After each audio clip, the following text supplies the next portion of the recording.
ராஜாராமனாகிய நான் பிரம்மஸ்ரீ மன்னாடி சாம்பசிவபாகவதரின் மூத்த புதல்வரும் Mannady சாம்பசிவபாகவதர் cultural ட்ரஸ்டின் managing ட்ரஸ்டியாக உள்ளேன். இந்த ட்ரஸ்டின் முக்கிய நோக்கம் என்னவென்றால், இவருடைய பாடல்கள் அனைத்தையும் பிரபலம் செய்வதும், மற்ற முக்கிய பிரமுகர்கள், கலைஞர்கள், மூத்த கலைஞர்கள் இவர்களை பாராட்டி பட்டம் கொடுப்பதும் முக்கிய நோக்கமாகும். கான கலா சிரோமணி என்ற பட்டத்தை வருடந்தோறும் மூத்த கலைஞர்களுக்கு கொடுத்து கௌரவிக்கப்படுகிறது. இவர் 3000 பாடல்களை பாடியுள்ளார்கள், பாடலை இயற்றியுள்ளார்கள்.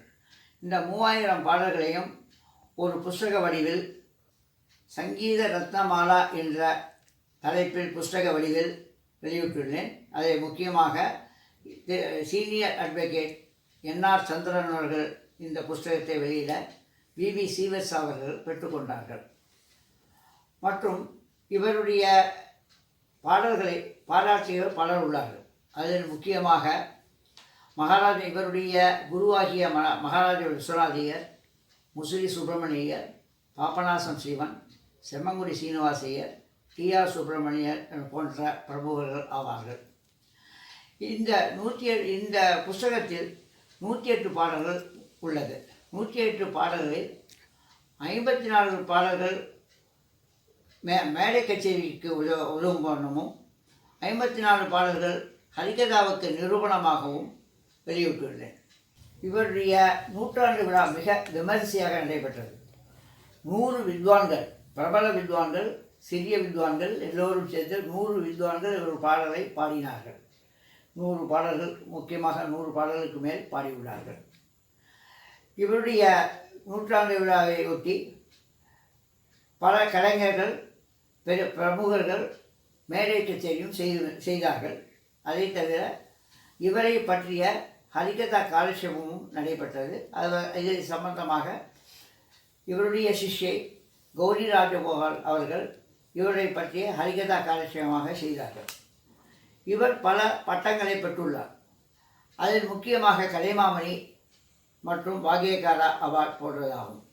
பாக்யகாரா அவார்டு வந்து இவருடைய பாடல்களை பெருமைப்படுத்தும் அளவிற்கு இவருக்கு பாக்யகாரா அவார்டு சென்னை மியூசிக் அகாடமியின் மூலமாக கொடுக்கப்பட்டுள்ளது. இவருடைய பாடல்களை பிரபல வித்வான்கள் மேடையேறி பாடியுள்ளார்கள். முக்கியமாக சங்கரநாராயணன் அவர்கள், நெய்வேலி சந்தோஷகோபாலன் அவர்கள் போன்று பிரபல வித்வான்கள் எல்லோரும் இவருடைய பாடல்களை மேடை கச்சேரி பாடியுள்ளார்கள். இதே போன்று சிறிய கலைஞர்களும் மற்ற எல்லா கலைஞர்களும் மேடை ஏறி இவர் பாடலை பாடி பெருமைப்படுத்த வேண்டும் என்று கேட்டுக்கொள்கிறேன். நன்றி, வணக்கம்.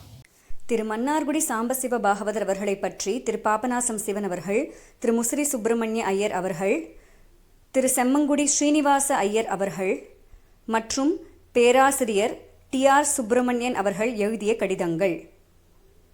பிரம்மஸ்ரீ மன்னார்குடி சாம்பசிவ பாகவதர் அவர்களின் 108வது ஜெயந்தி விழாவில் அவரை பற்றி அவருடைய சிஷ்யர்கள் பேச உள்ளார்கள். குரு ஸ்ரீ மன்னார்குடி சாம்பசிவ பாகவதர் வித்வான், சங்கீத வித்வான். அவர் ஒரு நல்ல சங்கீத வித்வான். கதா காட்சியம் பண்ணுவார். அதில் சில பேர் கதா காட்சியம் பண்ணலாம், சில பேர் சங்கீத வித்வானா இருப்பா. ஆனால் என்ன பெருமைன்னா எங்கள் குரு ரெண்டும் பண்ண முடியும். அவரால் சங்கீத கச்சேரி பண்ண முடியும்,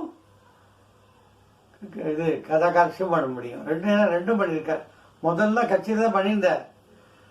அவர் பழம்பெரும் வித்வான் மகாராஜபுரம் ஸ்ரீ விஸ்வநாதையர் அவருடைய சிஷ்யர் அவர். ஸோ முதல்ல கச்சேரி தான் பண்ணியிருந்தார். அப்புறம் வர வர வர வர கதா காட்சியம் பண்ணி அது ரெண்டும் நல்லா இருக்கும். ஏன்னா ரியல் சங்கீதம் தெரிஞ்சதுனால அது எந்த இடத்துல எப்படி இருக்கணுமோ அப்படி கரெக்டாக பண்ணுவார். ரொம்ப நல்லா இருக்கும். அவற்றை ஒரு 4 வருஷம் கற்றுக்கூடிய பாக்கியம் எனக்கு கிடைச்சது. 4 வருஷம் கற்றுனேன். அந்த ஸ்டாண்டர்டு கீர்த்தனை நிறைய கற்றுக் கொடுத்தார். க்ஷீணமை திருகா, சீதாவர சங்கீத ஞானமும், அந்த மாதிரி அபிமானம் లేదాன்னு அமீர் கல்யாணில் அது நம்ம நிறைய ஸ்டாண்டர்ட் கிட்ட எனக்கு கற்றுட்டேன். இந்த நிலவில் எப்படி பண்ணுறதுங்கிறது அவர்கிட்ட தான் நான் தெரிஞ்சுட்டேன். ப்ரொபோஷனேட்டாக அது எப்படி வரணுமோ அப்படி சொல்லுவார் அவர். அது அவர்கிட்ட தான் நான் தெரிஞ்சுட்டேன். ஸோ அதெல்லாம் பெரிய அந்த மாதிரி குருலாம் கிடைக்கிறதுங்கிறது ரொம்ப பாக்கியம் வேணும் எல்லாருக்கும். அது நம்ம எல்லாரும் பாக்கியம் பண்ணியிருக்கோம் அந்த மாதிரி குரு கிடைக்கிறதுக்கு. அவருடைய 108வது பிறந்தநாளுங்கிறது ரொம்ப உஸ்தியான விஷயம். எல்லாரும் இந்த மாதிரி நடத்தணும். அந்த மாதிரி எல்லாரும் நடத்தினா பெரியவாளை பற்றி எல்லாருக்கும் தெரியும், இளைய தலைமுறைகளுக்கு தெரியும். ஸோ அதனால் பெரியவாளுக்கு எல்லாருக்கும் அது செய்யணும்னு நான் விரும்புகிறேன். அவர் இன்னொன்று முக்கியமாக சொல்லணும், இந்த தியாகராஜ உத்தஸ்மானத்துக்கு நிறைய செஞ்சிருக்காரு. இந்த காலத்தில் இப்போ வசதி இருக்கு, எல்லாருக்கும் மோட்டர் சைக்கிளில் போகிறா, காரில் போகிறா, எல்லாம் வசதியெலாம் இருக்குது. அந்த காலத்தில் வசதி கிடையாது. சைக்கிளில் போய் போய் போய் போய் கலெக்ஷன் பண்ணார் அவர், எங்கள் குரு. அதுதான் வசதி. சைக்கிளில் போய் போய் பண்ணார். அவர் ஆட்டோ வச்சுக்கல, ஒன்றும் வச்சுக்கல. அப்போல்லாம் ஆட்டோ அவ்வளோதான் கிடையாது, பேபி டாக்ஸின்னு சொல்லுவா, அதுதான் இருக்கும். ஸோ அவர் சைக்கிள்லேயே போய் கலெக்ஷன் பண்ணி நிறைய பண்ணியிருக்காரு அந்த வித்வஸ்மானத்துக்கு. ஸோ அதெல்லாம் பெரிய விஷயம். அது மாதிரி குருலாம் கிடைக்கிறதுங்கிறது ரொம்ப பாக்கியம் நமக்கெல்லாம். ஏன்னா அவருடைய 108வது வருஷம் நீங்கள்லாம் நடத்துறதுங்கிறது ரொம்ப பெருமைக்குரிய விஷயம். அது மாதிரி பெரியவாளுக்கு மேலே மேலே எல்லாரும் நடத்தலாம்.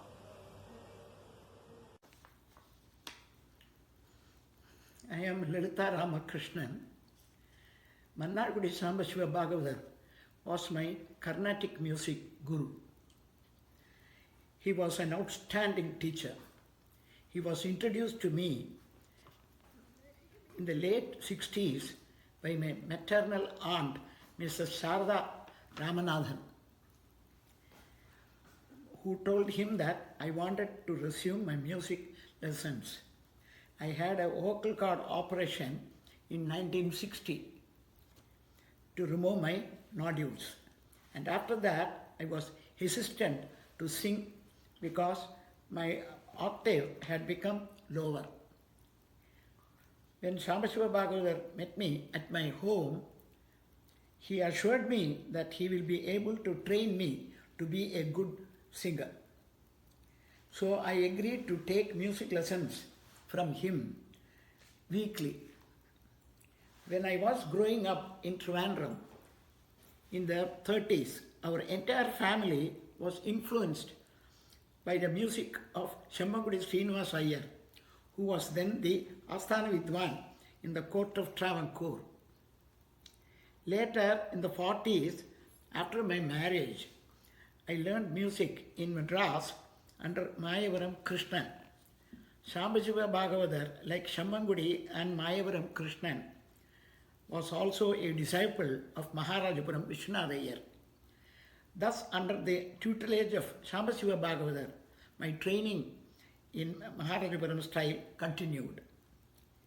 Sambasiva Bhagavatar was committed in his role as a teacher.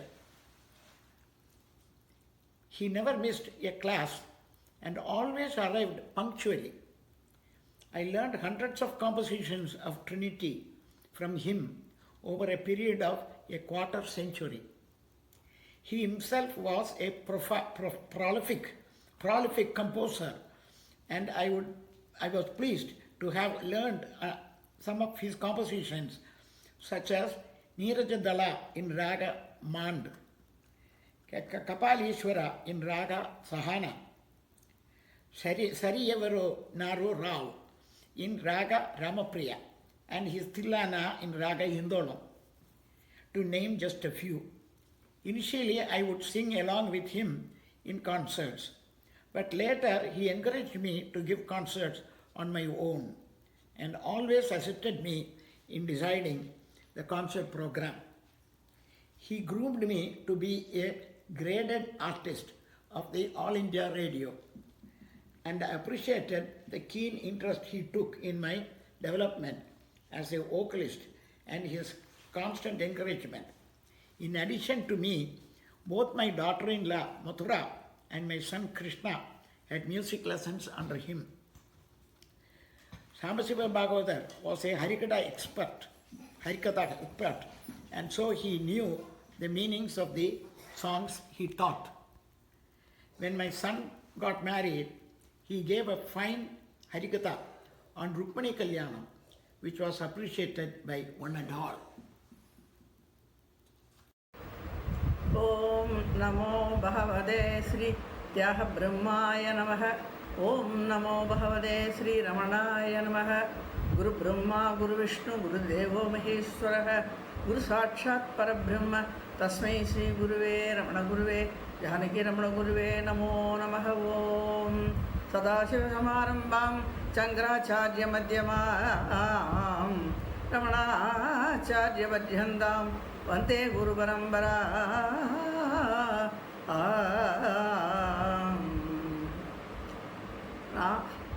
Shyamala Ramachandran at the age of 85 இதை சொல்லிகிட்டு இருக்கேன். என்னுடைய குரு மன்னார்குடி சாம்பசிவ பாகவதர்கள் அவர் பற்றி பேசுவதற்கு எனக்கு ஒரு வாய்ப்பு கிடைத்ததே நான் என் வாழ்க்கையின் பெரிய பாக்கியமாக நினைக்கிறேன். என்னுடைய 50வது வயதில் நான் அவர்கிட்ட ஹரிக்கதை கற்றுக்கிறதுக்கு அவருடைய வீட்டிலுக்கு போய் தினமும் 2 மணி நேரம் உட்காந்து ஹரிக்கதை கற்று அதை வைத்து கொண்டு நான் 25 வருஷ காலம் சபா கேந்திரா அவரையும் அதுலேயும் அதை அவர் சொல்லிக் கொடுத்ததை வச்சு ரமண மகர்ஷியை பற்றி பேசி பட்டமும் வாங்கியுள்ளேன். அவரை நான் என்னுடைய மிகப்பெரிய குருவாக நினைக்கிறேன். தட்டினா ராகம் வரும்னு சொல்கிற ஒரே நான் இவரைத்தான் பார்த்தேன். அதே மாதிரி அவருக்கு தட்டினா ராகமும் வரும். அப்படிப்பட்ட ஜெயன்ஸ் அவர் எத்தனையோ பாட்டுகளை கம்போஸ் பண்ணி நம்மளுடைய தமிழ்நாடு இதுக்கு கொடுத்துருக்கார். அப்படி நினச்சா அவரால் பாட்டு கம்போஸ் பண்ண இந்தியா பூரா அவர் போகாத சபாக்களே இல்லாது அத்தனை இடத்துலையும் பண்ணியிருக்கார். இதில் இமயமலையில் போய் இவருடைய சன்னிதானத்தில் போய் நிறையா தரம் பண்ணியிருக்கார், சிவானந்தருடைய சன்னிதானத்தில். அப்படிப்பட்ட மன்னார்குடி சாம்பசிவ பாகவதர் எனக்கு குருவாக அமைஞ்சதை நான் மிகப்பெரிய பாக்கியமாக நினைக்கிறேன். அவருடைய 108வது இந்த பிறந்த நாளை அவருடைய பேத்தி மிக சிறப்பாக நடத்துகிறார். அவர் எனக்கு குருவாக அமைஞ்சது நான் என்னுடைய பாக்கியம்.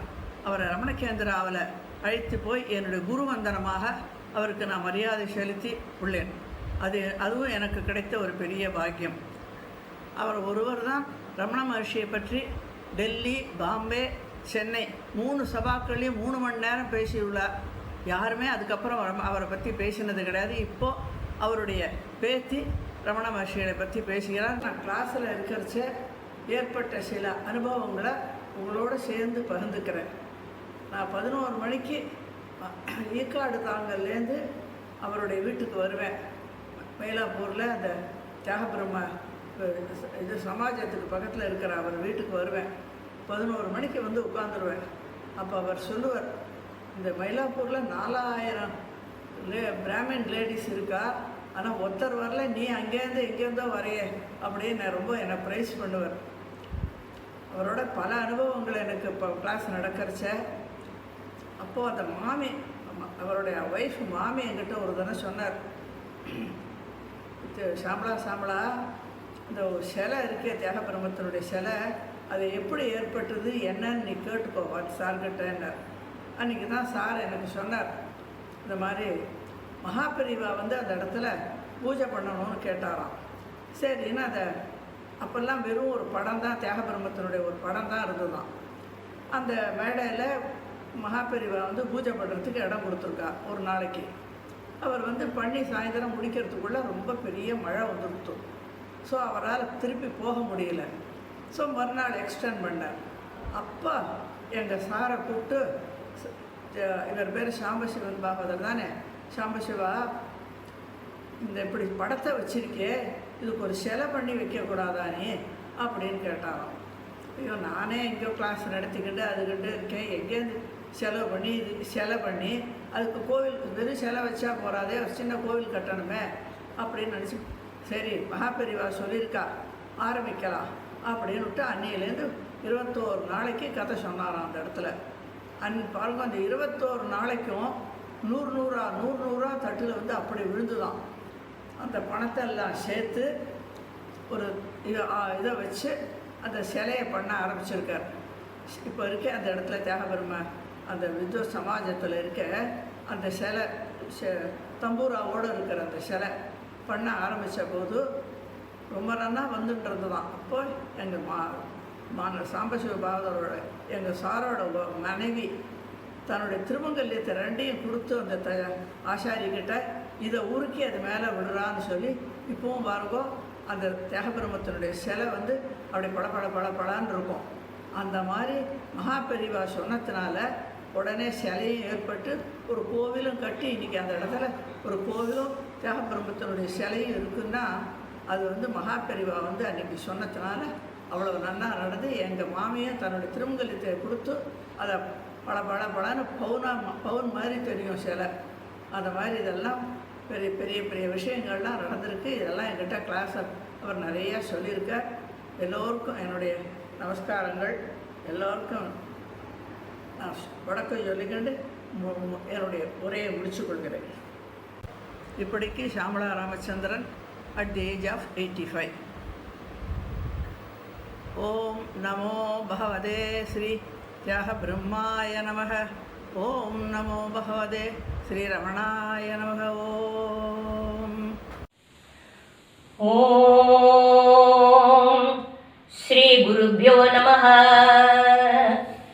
1994 வருஷம் தியாகராஜ வித்யா சமாஜத்தில் ஹரிகதைக்குன்னு ஒரு வகுப்பு தொடங்கப்பட்டது. அப்பொழுது நான் அங்கே போய் சேர்ந்தேன். அன்றைய தினம் அந்த வகுப்பை தொடங்கி வைத்தவர் டாக்டர் பாலமுருகன் கிருஷ்ணா அவர்கள். அவருடைய தலைமையில தான் ஹரிகதை வகுப்பை நடத்த ஆரம்பித்தது. அதற்கு முன்னதாக நான் என்னுடைய தாத்தா ஸ்ரீரங்கம் நாராயணையர் அவரிடமும் கலைமாமணி பன்னிபாய் அம்மையார் அவர்களிடமும் ஹரிகதையை பயின்று 37 வருடங்களாக ஹரிகதை நிகழ்த்தி வந்து கொண்டிருந்தேன். பாகவதர் அவர்களிடம் சிஷ்யாக வந்து சேர்ந்த பிறகு நிறைய விஷயங்களை கற்றுக்கொண்டேன். கற்றது கைமண் அளவு, கல்லாதது உலகளவு. அதுபோல நிறைய நிரூபணங்களை எல்லாம் சொல்லிக் கொடுத்திருக்கின்றார். நிறைய விஷயத்தையெல்லாம் சொல்லிக் கொடுத்திருக்கின்றார். எல்லாத்தையும் இப்போ நான் பகிர்ந்து கொள்ள முடியாது. முக்கியமாக சொல்லணும்னா, கதை ஆரம்பிக்கிற பொழுது பிராரம்பத்திலே கதா பிராரம்ப நிரூபணம்னு ஒன்று இருக்கு. அது எந்த தெய்வத்தை பற்றி நம்ம சொல்ல போறோமோ அதை பற்றி ஒரே வரியில் அதை நிரூபணம் பண்ணிடுவார். நிறைய நிரூபணங்களை எல்லாம் ஏற்றி இருக்கின்றார். சில சமயம் நான் ஹரிகதைக்கு கிளம்ப போற பொழுது தொலைபேசியின் மூலமாக அவரிடம் பேசி எனக்கு அவசரமாக ஒரு நிரூபணம் வேண்டும் என்று சொன்னால் அப்பொழுதே ஏற்றி அப்பொழுதே எனக்கு சொல்லிக் கொடுத்துருவார். அப்பேற்பட்ட அபூர்வமான சக்தி ஆற்றல் பெற்றவர். இது ரொம்ப முக்கியமானது. அடுத்ததா பார்க்க போனா, ஒரே கதையை பல இடத்துல பல பேர் கேட்கிற பொழுது சுவை மாறக்கூடாது, அவருடைய கருத்தும் இருக்கணும். அதே நேரத்தில் வெவ்வேறு விஷயங்களை எல்லாம் புகுத்தணும், நகைச்சுவை சேர்த்துக்கொள்ள வேண்டும் என்று சொல்வார். நகைச்சுவை என்று சொன்னால் எனக்கு ஒரு ஞாபகத்துக்கு வருகின்றது. அவர் சாப்பாடு பத்தி ஒரு பாட்டு, விருந்து பாட்டு, ரொம்ப அழகா இருக்கும். பாடத்துக்கும் எனக்கு ரொம்ப பிடிக்கும், கேட்கிறவாளுக்கும் ரொம்ப பிடிக்கும். அது சொல்லிக் கொடுக்கறது ஒரு சம்பவம். அவருடைய பேத்தி விஜயலட்சுமி கூப்பிட்டார், நீ அதை பாடி காட்டுன்னு. அவளும் அதை அழகா பாடி காமிச்சா. அன்றைக்கு சிறுமி பின்னால கல்யாணத்திற்கு பிறகு அவள் என்னிடம் ஹரிகதை பயின்று இன்று நிறைய ஹரிகதைகளை யூடியூப் மூலமாக நமக்கெல்லாம் வழங்கி கொண்டிருக்கின்றார். அத்தனையும் அவருடைய தாத்தா ஆசீர்வாதம் தான் நம்ம சொல்லணும். அடுத்ததா பார்க்க போனா, இந்த நகைச்சுவைன்னு நான் சொல்ற பொழுது அவருக்கு ரொம்ப ரசகுல்லான்னா ரொம்ப இஷ்டம். நான் வகுப்புக்கு போற பொழுதெல்லாம் அவருக்கு ரசகுல்லா வாங்கி கொண்டு போய் கொடுப்பேன். அதை பார்த்த உடனே அவருக்கு ஆனந்தம் வந்துடும். எப்படி பாடச்சி ஆனந்தம் வருதோ அது மாதிரி அதை பார்த்த உடனே அவருக்கு ஆனந்தம் வந்துடும். எல்லார்கிட்டையும் ஒரே மாதிரியான அன்பை செலுத்தினார். சிஷ்யை தானே வேறுபடுத்துவதே கிடையாது. அவருக்கு சரி சமமாக என்னையும் உட்கார வைத்து தக்க மரியாதை, அன்பு கலந்த மரியாதையை கடைசி வரையிலும் அவர் என்னை காண்பித்துக் கொண்டிருந்தார் என்று சொன்னால் அது மிகையாகாது.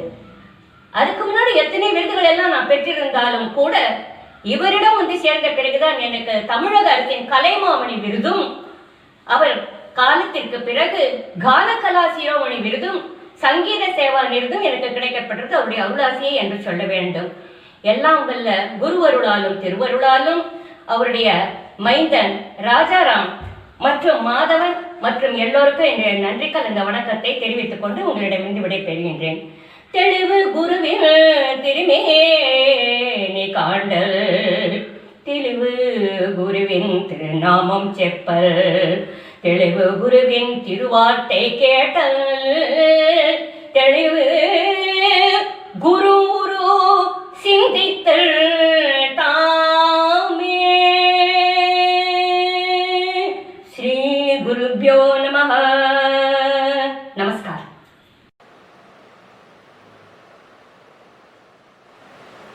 ஸ்ரீ குருப்யோ நமக.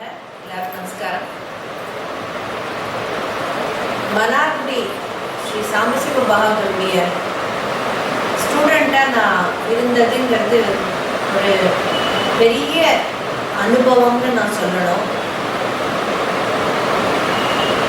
குரு சிஷ்யன் அப்படிங்கிற ஒரு ரிலேஷன்ஷிப்பில் அவர் நிறைய விஷயங்கள் சங்கீதத்தை தாண்டி நிறையா சொல்லி கொடுப்பார்.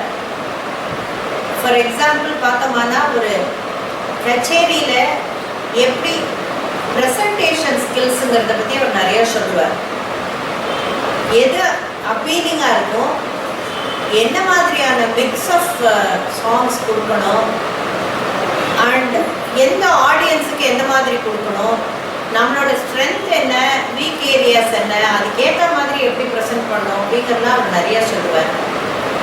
அதை தாண்டி அவர்கிட்ட கற்றுக்கிற போது ஆஸ் அ கம்போசர் நிறைய விஷயங்கள் சொல்லி தருவார். எப்படியெல்லாம் பிராசங்கள் வரும், பெரியவா கம்போசிஷன்ஸ் எல்லாம் தியாகராஜ கிருத்தியோ, தீட்சதரோ, ஷியாமா சாஸ்திரியோ இல்லையா நிறைய கம்போசர்ஸ் மற்ற பேருதெல்லாம் எப்படி அந்த பிராசங்கள் வந்திருக்கு, எப்படி அந்த வார்த்தைகளுடைய அழகு எப்படிலாம் கொடுத்துருக்காங்கிறதுக்கு நிறைய எக்ஸாம்பிள் சொல்லுவார். ராமதாசர் கீர்த்தனை எடுத்துட்டு தியாகராஜர் அதில் அதே ஒரு பாயிண்ட்டை எப்படி அவர் ஹேண்டில் பண்ணியிருக்கார், ராமதாசர் எப்படி ஹேண்டில் பண்ணியிருக்காருங்கிற விஷயம் எல்லாம் சொல்கிறது.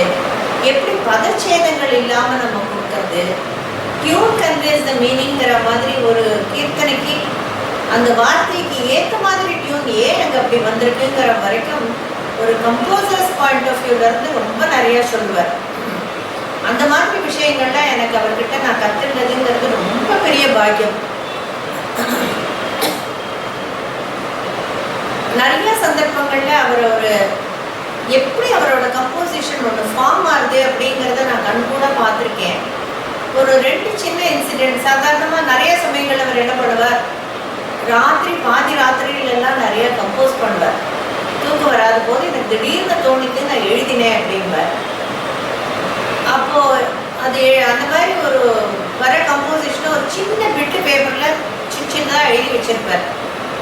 அடுத்த நாள் காலத்தால் எனக்கு ஃபோன் பண்ணுவார். நான் வேலைக்கு போய் கிளம்பிட்டு இருக்கிற சமயம் ஃபோன் பண்ணிவிட்டு நேற்று ராத்திரி ஒன்று கம்போஸ் பண்ணியிருக்கேன், இன்னைக்கு காத்தால கிளம்பி வா அப்படின்னு சொல்லுவார். சார் நான் ஆஃபீஸ் கிளம்பிட்டு இருக்கேன், போயிட்டு வந்துவிட்றேன், சாயங்காலமாக வரேன், இல்லைன்னா இந்த வீக்கெண்ட் வரேன் அப்படின்னு சொன்னால் அவர்னால அதை அக்செப்ட் பண்ணிக்க முடியாது. உனக்கு எது முக்கியம்னு உனக்கு ப்ரையாரிட்டி தெரியல, எத்தனை சம்பளம் வந்தாலும் நீ என்னதான் வேலைக்கு போனாலும் லைஃப்பில் எது முக்கியங்கிறத புரிஞ்சுக்கோ, இது உனக்கு அப்புறம் கிடைக்காது. எத்தனையோ பேர் வேலைக்கு போகலாம், நிறையா பேர் அவள் எல்லாருனாலையும் பாட முடியாது, சங்கீதத்தை ரசிக்க முடியாது, இந்த விஷயங்களை கற்றுக்க முடியாது. அதனால இதுதான் முக்கியம், அதெல்லாம் தேவையில்லைவா, உனக்கு என்ன பெரிய சம்பளம் வந்துடும், என்னத்துக்காக அந்த பணத்துக்கு பின்னாடி எதுக்கு போகணும்னு அப்படின்னே சொல்லுவார்.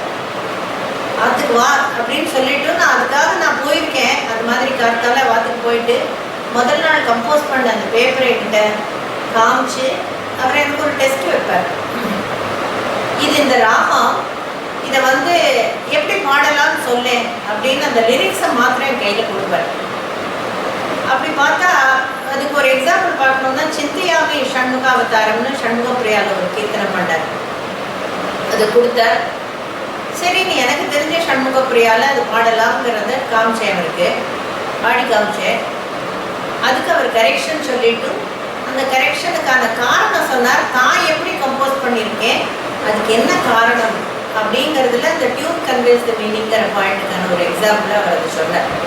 இது மாதிரி நிறைய இன்சிடென்ட்ஸ் அவர்கிட்ட நான் அனுபவிச்சிருக்கேன். அதே மாதிரியா இன்னொரு இன்சிடெண்ட் எனக்கு ரொம்ப டச்சிங்காக இருக்கக்கூடிய இன்சிடெண்ட் அப்படின்னா, ஒரு தடவை நான் நாமக்கல் ஆஞ்சநேயர் கோயிலுக்கு பாட்டி ஒரு பிரார்த்தனைக்காக நாங்கள் எல்லாரும் போனோம்.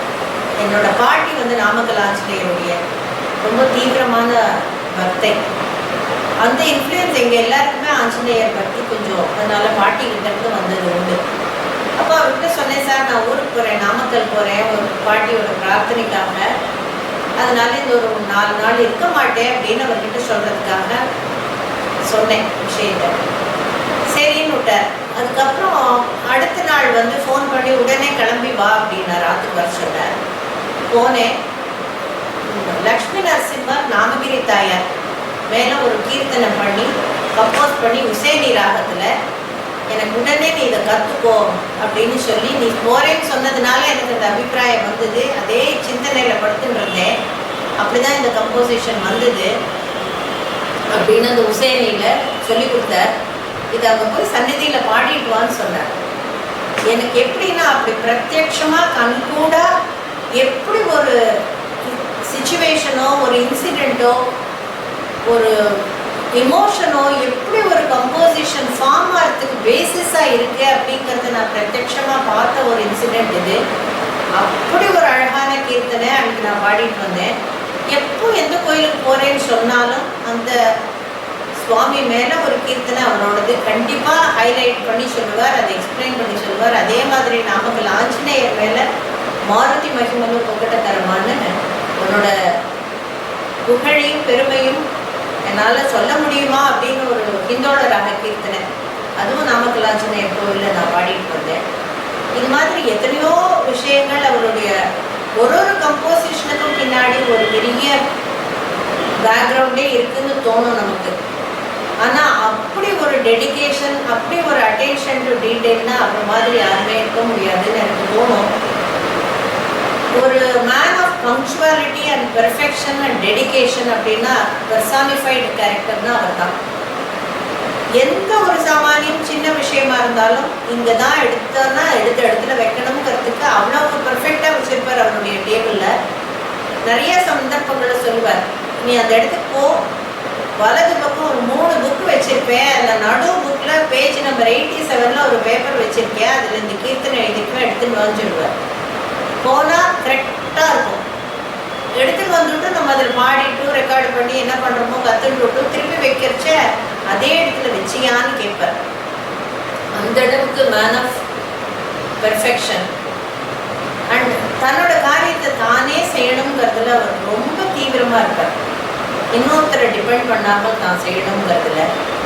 அண்ட் அவரை போல தியாகராஜர் மேலே ஒரு பக்தியும் பார்க்கவே முடியாது.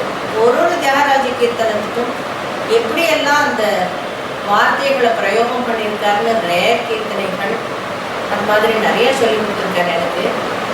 அவர் வந்து எப்படி ராமதாசர் கீர்த்தனைகள்னால தியாகராஜர் வந்து இன்ஃப்ளூயன்ஸ் ஆனார்னு சொல்கிறாளோ அது மாதிரி தியாகராஜ கீர்த்தனைகள் நிறைய நாளே இவர் இன்ஃப்ளூயன்ஸ் ஆகி பார்த்தா நிறைய பேரலல் காம்போசிஷன்ஸ் அது மாதிரி அவரோட இருக்குது. நிறைய கீர்த்தனைகள் இருக்குது.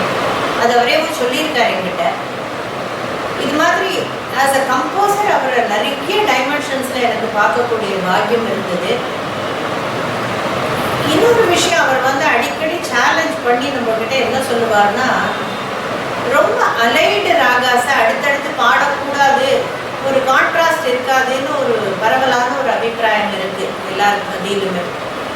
இவர் என்ன சொல்வார், உனக்கு அந்த ஒரு ராகத்தினுடைய டிஞ்ச் இன்னொரு ராகத்தில் வரக்கூடாது.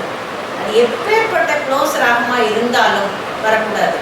இதுக்குன்னு ஒரு ஸ்வரூபம் இருக்குது, அதுக்குன்னு ஒரு ஸ்வரூபம் இருக்குது. அது ரெண்டும் மிக்ஸ் ஆகாமல் அதோட ஐடென்டிட்டியை மெயின்டைன் பண்ணி பாடுறது தான் ஒரு மியூசிஷியனுடைய கெட்டிக்காரத்தனம்னு சொல்லுவார். நிறைய சந்தர்ப்பங்களில் பைரவி பாட சொல்லுவார், திருப்பி முகாரி பாடு, உசேனி பாடு, அடுத்தடுத்து பாடணும்.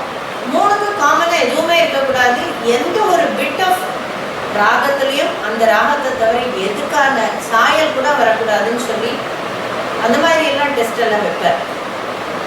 அந்த சந்தர்ப்பங்களில் நமக்கு கஷ்டமாக இருந்தாலும் அதை பற்றி நமக்கு புரிஞ்சுக்கிற விவரமும் ஞானமும் வர்றதுக்கு ரொம்ப நாள் ஆகுது. அதுக்கப்புறம் அதை யோசிச்சு பார்த்தோம்னா அது ஆகாது. எப்பேற்பட்ட ஒரு எக்ஸ்பெரிமெண்ட் நம்மளை எப்படிலாம் அவர் தயார் பண்ணியிருக்காரு அப்படின்னு இப்போ நினச்சி ஆச்சரியப்பட தோன்றது. இது மாதிரி எத்தனையோ விஷயங்கள், நிறைய வார்த்தைகளுக்கான அர்த்தங்கள், ஒரே வார்த்தைக்கு பலவிதமான இன்டர்பிரிட்டேஷன்ஸ் ஆஃப் மீனிங் இருக்கும் அந்தந்த கான்டெக்ஸ்டுக்கு. அதெல்லாம் நிறையா சொல்லி கொடுத்துருக்காரு. இது மாதிரி நிறைய விஷயங்கள் அவர்கிட்டேருந்து நான் கற்றுண்டது என்னோட பாக்கியம். இப்படி இந்த ஒரு அவருடைய 108வது பர்த் அனிவர்சரி ஃபங்க்ஷனில் அவரை பற்றி ஒரு சில வார்த்தைகள் எனக்கு பேசுறதுக்கு சந்தர்ப்பம் கொடுத்ததற்காக மன்னார்குடி சாம்பசிவ பாகவதர் ட்ரஸ்ட்டுக்கு என்னுடைய மனமார்ந்த நன்றியை தெரிவிச்சுக்கிறேன். நமஸ்காரம். மன்னார்குடி சாம்பசிவ ஐயர் பாகவதருடைய 108வது ஜெயந்தி கொண்டாடத்தில் எனக்கு மிகவும் சந்தோஷமாக இருக்குது. அண்ட் என்னை இந்த சந்தர்ப்பத்தில் என்னை பேசுறதுக்கு ஒரு வாய்ப்பு கொடுத்ததுக்கு ஐ am very happy and privileged. நான் முதல்ல பாகவதரை சந்தித்த போது அவரை எனக்கு பாட்டு சொல்லி கொடுக்கறதுக்காக கேட்டபோது he was 80+. ரெடியாக அக்செப்ட் பண்ணி சொல்லித்தரேன்னு சொன்னார். ஸோ கிளாஸஸ் எல்லாம் அந்த 80+ ஏஜ்லேயே ரொம்ப டைனமிக்காக இருப்பார். கிளாஸஸ் ஃபுல் ஸ்விங்கில் எடுப்பார். டைம் பவுண்ட் கிளாஸாக இருக்கும். டிசிப்ளின் ப்ளஸ் ஜோவியலாகவும் இருக்கும் கிளாஸ். ஸோ கிளாஸஸில் கீர்த்தனை சொல்லி கொடுத்தப்பறம் ராகம் நெரவல் ஆஸ்பெக்ட் சொல்லி கொடுக்கறச்ச அவர் சொல்லுவார், ராகம் பாடிச்ச ஃபர்ஸ்ட் இன்ஸ்டன்ஸ்லேயே அந்த ராக ஸ்வரூப்பம் தெரிஞ்சிடணும், அது என்ன ராகம் தெரியணும், சஸ்பென்ஸே இருக்கக்கூடாது அப்படின்னு சொல்லுவார். தென் அதே மாதிரி நெரவல் பாடுச்சு. நெரவல் வாஸ் இஸ் ஃபோர்டே. ரொம்ப அழகாக பாடுவார், சொல்லி கொடுப்பாரு அந்த நெரவல் பாடுறதெல்லாம். இது தவிர அவரோட காம்போசிஷன்ஸ் எல்லாம் இருக்கும். அவர் மோர் தென் 3000 காம்போசிஷன்ஸ் பண்ணியிருக்காரு. அதில் எனக்கு அவரோட ஃபர்ஸ்ட் காம்போசிஷன் எனக்கு சொல்லி கொடுத்தது கரர பிரியா ராகத்தில் சொல்லி கொடுத்தாரு. கணபதியே குணநிதியே துணையே நின் பாதம் கதியே கணபதியே குணநிதியே. இது இவரோட காம்போசிஷன் சின்ன வயசுல பண்ணியிருக்காரு. ஆனா இந்த பாட்டுல மட்டும் அவரோட முதிரை இல்லை. அண்ட் இதே மாதிரி நிறைய அவரோட காம்போசிஷன்ஸ் சொல்லி கொடுத்துருக்காரு. I am very privilege and happy to have learnt all of them, most of them. he was a very ரொம்ப கேஷுவல் ஜோவியலா இருப்பாரு கிளாஸ்ல எல்லாம். என்னோட கிளாஸ் டைம் 3 o'clock ஆஃப்டர்நூன். அப்போ பட்டுமாள் மாமி காஃபி போடுவார். போட்டு சாருக்கு கொடுப்பார், எனக்கும் கொடுப்பாங்க. சார் கேட்பார், என்ன கமிஷன் கிடைச்சதா அப்படின்னு கேட்பார். ஸோ இப்போ நான் 3 o'clock காஃபி சாப்பிட்டேன்னா அப்போ அவரே தான் நினச்சிப்பேன் நான். தென் இந்த காம்போசிஷன்ஸோட அதோட composition how it is based on, அது எப்படி ஸ்ட்ரக்சர் ஆயிருக்கு அதை பற்றிலாம் கூட கொஞ்சம் சொல்லுவார். அண்ட் மைண்டில் பாட்டு ஓடிண்டே இருக்கும் அவருக்கு. அது it was just like a water, ஒரு just as a water flow. இந்த மாதிரி இந்த சங்கீதம் flow was there always in his mind. எதாச்சியா if I just go to his house, எப்பயாவது போயிட்டு சார் என்ன அப்படின்னு நான் எட்டி பார்த்தேன்னா, இங்கே வா ஒரு பென்சில் எடுத்துக்கோ, பேப்பரில் எழுதி இந்த பாட்டை எழுதி எனக்கு சொல்லு. That was during this when he could not sit and write. இந்த மாதிரி அவருக்கு ஃபர்ஸ்ட் லைன் டிசைபிள்ஸ் நிறைய பேர் இருக்காங்க.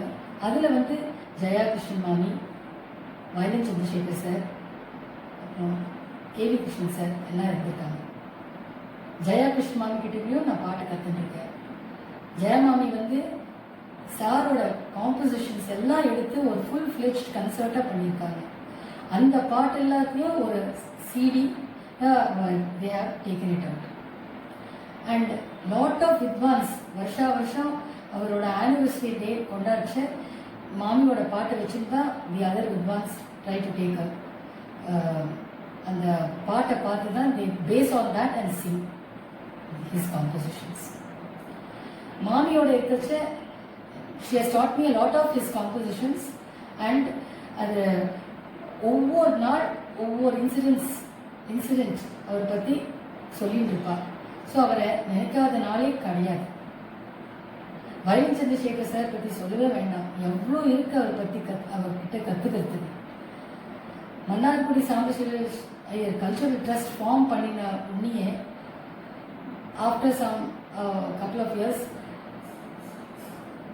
ஒவ்வொரு சவாலில் சார் வந்து சந்துரு சார் வந்து used to arrange all the disciples to sing அவர் ரெண்டு பாட்டு அவரோட பாட்டு பாடுறதுக்காக. So he gave us all an opportunity to sing Bhagavathar song. Bhagavathar பக்கத்துலேயே உட்காந்துருப்பார் சந்துரு சார். ஒவ்வொருத்தர் பாடிச்ச அந்த லிரிக்ஸ் எப்படி என்ஜாய் பண்ணுவார். அப்புறம் அந்த முத்ரை சாம்பசிவன் வந்த உடனே அவருக்கு வந்து become very emotional. Tears will flow down. அது வந்து I cannot even just tell out. அப்படி அவர் எக்ஸ்பீரியன்ஸ் பண்ணிருக்கேன். That is real guru bhakti. I don't know if I can ever imagine myself in that position. That's why they're all legendary greats. Jayamami Jayakrishnamami இப்போ சமீபத்தில் காலமாயிட்டா. I take this opportunity to even thank her and think of her and ask for her blessing through my Guru too. Sir வந்து நிறைய composition செய்திருக்கார். அவரோட குரு விஸ்வநாத் ஐயரே பாடியிருக்கார் ஒரு பாட்டு. ஸோ மகாராஜபுரம் சந்தானம் ஒரு தடவை வந்து இவரோட காம்போசிஷன் வீரத நயனா மியூசிக் அகாடமியில் பாடி அதை ரொம்ப படுத்தியிருக்கார். அவர் மூலமாக இந்த பாட்டு மான்ராகத்தில் it has become very popular. அதுவும் இல்லாமல் அவருக்கு எக்ஸ்டெம்போராக வந்துட்டே இருக்கும். திருப்பதியில் ஒரு தடவை போயிட்டு சந்நிதியில் வந்து பாடணும்னு தோணிட்டு பேப்பரில் ஒரு ₹1 நோட் எடுத்து பின்னாடி அந்த வெங்கடேஸ்வரா புரோவரா அப்படின்னு ஒரு வெரி பியூட்டிஃபுல் காம்போசிஷன் என் காம்போதி ராகத்தில் கம்போஸ் பண்ணி உடனே பாடியிருக்காரு. அதுவும் எங்களுக்கு சொல்லி கொடுத்தாரு. It's very beautiful compositions. So these are all the things to cherish. Apart from this, Samajatla, he has all made us members and we have been doing our service in what way we are able to do, in what little way we can do. We all are still moving as one family. அந்த சமாஜத்தில் வந்து ஒரு கச்சேரி கேட்டால் அது வந்து ஒரு சவாலை கேட்ட அளவு விட இன்னும் 10 மடங்கு நல்லா இருக்கும். Because the divine vibrations are already there. And இன்னும் we will continue to do our service in whatever way is required for the Thyagaraja Vidwat Samajam. நான் இந்த வாய்ப்பு கொடுத்ததுக்கு பாகவதர் ஃபேமிலிக்கு I show my gratitude and I'm indebted to them. Thank you. Namaskaram. My name is Lakshman Rao. I am a faculty in IIT Madras, so I do engineering by profession. It was somewhere in the early 90s, perhaps in 1994, that I got in touch with Mannargudi Bhagavatar. I used to learn music earlier and I was perhaps looking for opportunities to learn music further in Chennai. And I saw an advertisement in the Hindu saying that there are several musicians who are willing to teach songs from different categories of different types for anybody who is interested. So there was a telephone number and I simply called that number, and Bhagavatar himself picked up the call and he sort of encouraged me to join the course.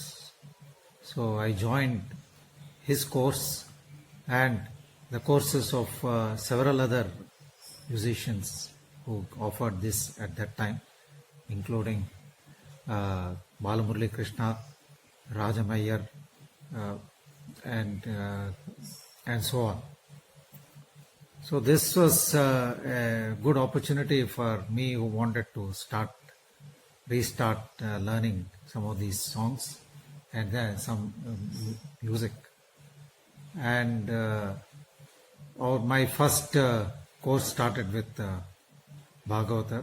He taught Tyagaraja Kritis in that series, and he followed it up with another series also on Tyagaraja Kritis.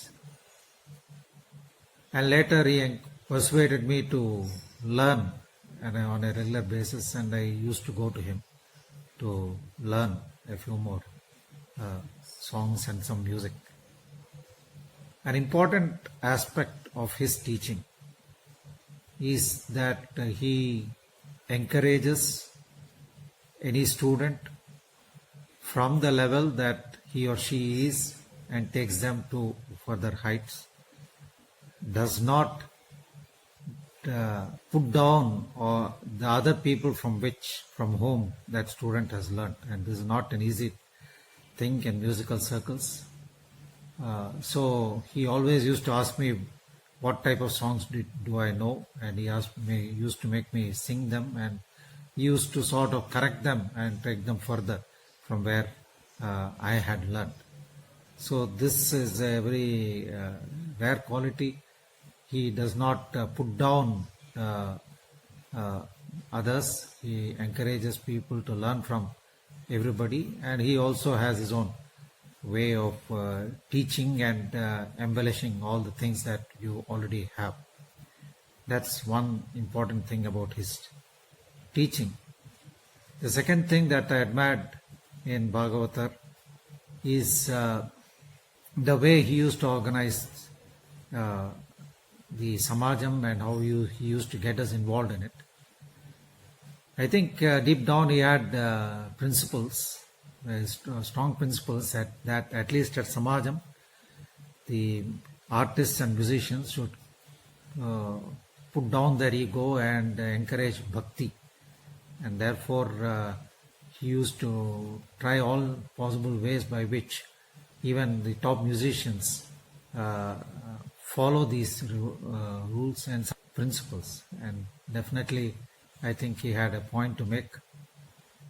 And this and another thing, a small thing that I would like to also share are the concerts that were organized in the Samajam. I used to look forward to his introduction to the artists or his appreciation for the artists at the end of the Taniyavartanam.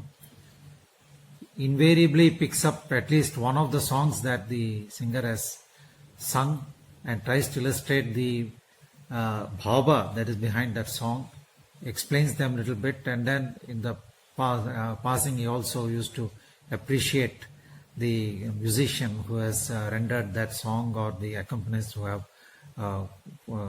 have accompanied them. So he used to use that occasion in that small interlude to also bring out some of the essential features of the kritis, of the Vagyakaras in his brief appreciation speeches. I used to always look forward for these appreciation speeches, which are really unique. I used to learn from him. I learned many songs from him, not only his own kritis, the kritis of the three Vagyakaras and a few of his kritis and so on. And an important thing is that irrespective of what one's profession is, and because we used to go to him, he used to encourage us to participate in some small way, at least to sing a small song in some of the events that were happening in the Samajam. Truly he was a Nadopasaka, and he used to encourage everybody associated with him also to be Nadopasakas. And Nadopasaka is not merely, is an upasana of Nada in whichever way that one chooses to be. It need not always be in the form of concert singing. And he used to tell that please practice and continue to sing the songs in front of the Lord, whatever you have learnt, in whichever way that you can. And that's an important trait that I think we should learn. So even if one is not a concert musician or even not aspiring to be a concert musician, there is an aspect to allowing the Nada to blossom within your own self, or paying respects to the Nada Devata, and through that to the Supreme Lord, who is appreciated by Vagyakaras in all the kritis. So this he was doing right till the last minute, and used to encourage us to also do this in some way, in whichever profession we are. I try to do it in my own way, in a very small way, and I hope Bhagavatar continues to be an inspiration through him, and through my association with Bhagavatar, I did meet very interesting and good friends who continue to inspire me and encourage me even today. Namaskaram. நமஸ்காரம்.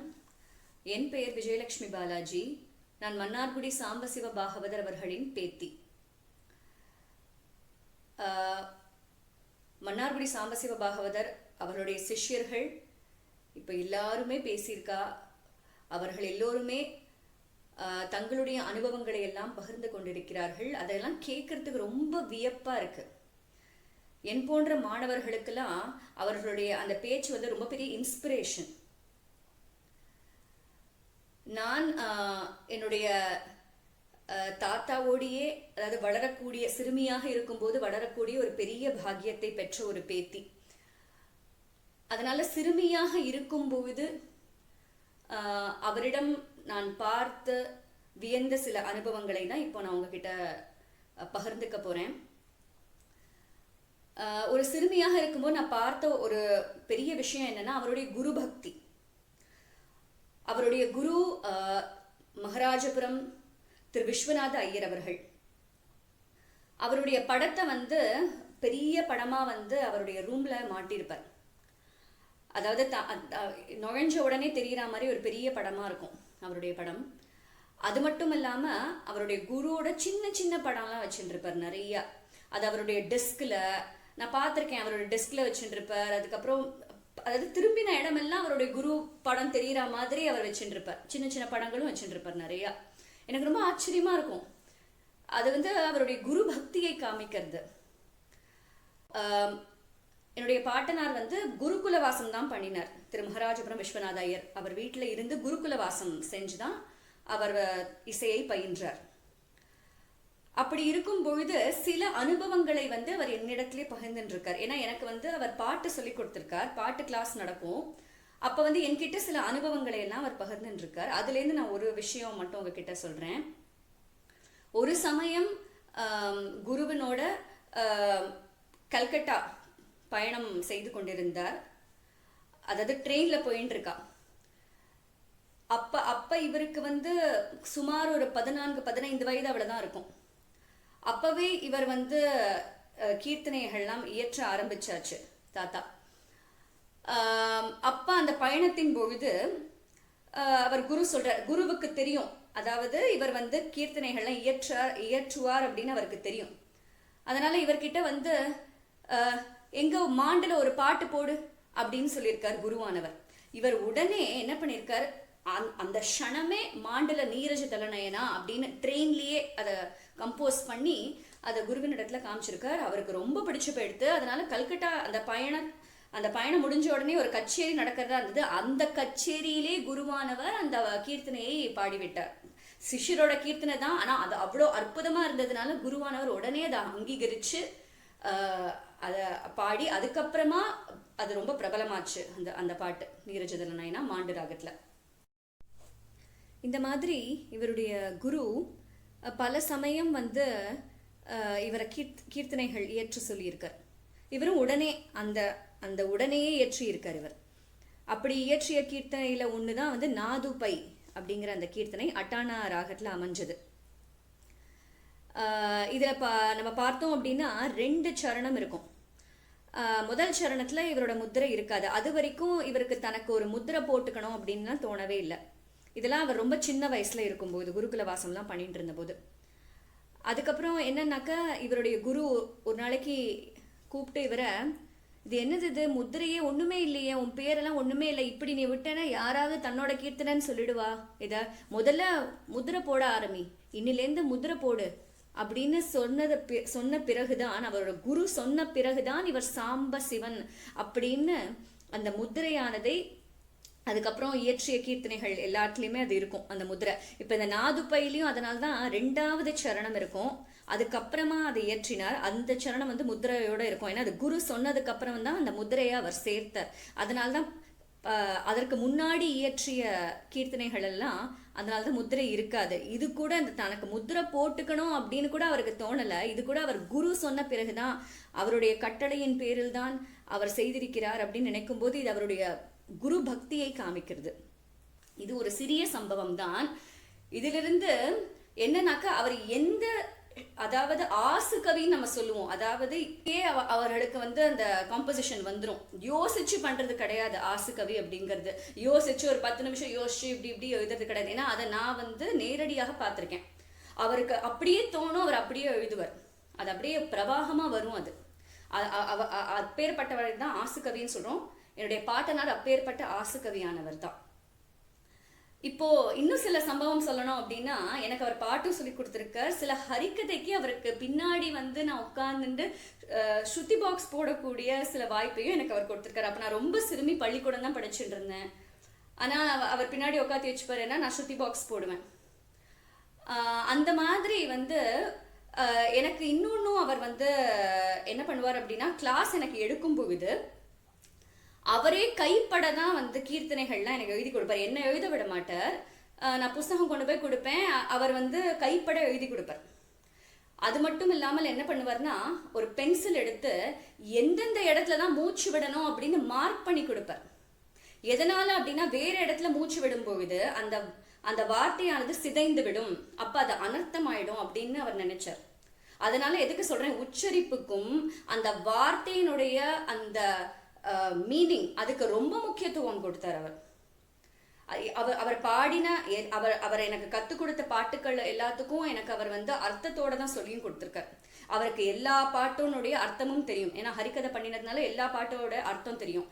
அதனால இந்தந்த இடத்துல தான் நம்ம பிரிக்கணும், இந்தந்த இடத்துல பிரிக்கக்கூடாது, பிரிச்சா அது அர்த்தம் மாறிவிடும் அப்படின்னு எனக்கு சொல்லுவார். அதை ரொம்ப எம்பசைஸ் பண்ணுவார் என்கிட்ட. அதை இந்த சம்பவத்தின் அடிப்படையில் தான் இப்போ நான் உங்ககிட்ட பகிர்ந்துக்க ஆசைப்படுறேன். அவர் வந்து புரந்தரதாசர் சரித்திரம் கதை அது வந்து நிரூபணம் அவர் தயார் பண்ணும்போது அவருக்கு அப்பவே அவர் பெரிய எஸ்டாப்ளிஷ்ட் ஹரிகதா ஆர்டிஸ்ட். அவர் நிறைய புரந்தரதாசர் கீர்த்தனைகள் தெரியும், ஆனா கூட அவருக்கு வந்து என்னன்னா அந்த உச்சரிப்பு கரெக்டா இருக்கா, அதாவது அது ஒவ்வொருத்தரோட ஒரு வார்த்தையினுடைய அர்த்தம் தனக்கு தெரியறதா அப்படின்னு ஒரு இது இருந்தது அவருக்கு. அதனால அவர் என்ன பண்ணினார் அப்படின்னா, இதை நல்லா கன்னடக்கார யார்கிட்டயாவது இதை கத்துக்கணும் அப்படின்னு அவர் நினைச்சார். அப்ப வந்து மயிலாப்பூர்ல ஒரு ஜவுளி கடையில சாதாரண வேலை பார்க்கக்கூடிய ஒரு ஊழியர், ஆனா அவர் வந்து நல்லா பாடுவாராம், அவர் கன்னடக்காரராம், அவருக்கு நிறைய புரந்தரதாசர் கீர்த்தனைகள்லாம் தெரியும் அப்படின்னு இவர் கேள்விப்பட்டார். உடனே என்ன பண்ணினார், அங்க போனார் அந்த ஜவுளி கடைக்கு. அவரிடத்துல போய் இந்த மாதிரி நீங்க தான் வந்து எனக்கு வந்து புரந்தரதாசர் கீர்த்தனைகள்லாம் கற்றுக் கொடுக்கணும், உங்களுக்கு ரொம்ப நல்லா தெரியும் நான் கேள்விப்பட்டேன்னு. அந்த ஜவுளி கடையில ஊழியரா இருந்தவர் பயந்து போயிட்டார்.